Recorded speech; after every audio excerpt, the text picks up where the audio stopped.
Okay, sir. Oo, muna eh. Muna. Muna na eh, dugo na po. Oo. Muna mo guys. Dugo na. Muna na eh. Ato kayo ni. Kayon.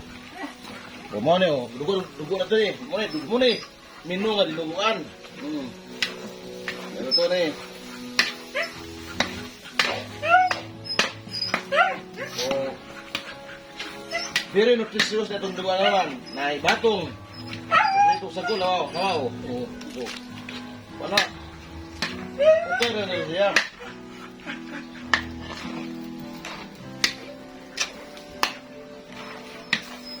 Muna panungo sa pista na to sa Birhen Maria sa Fatima.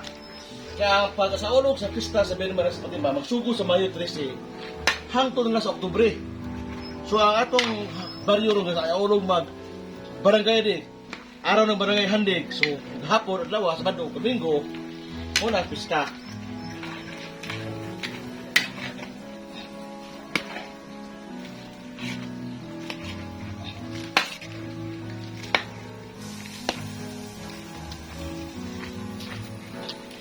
Ah.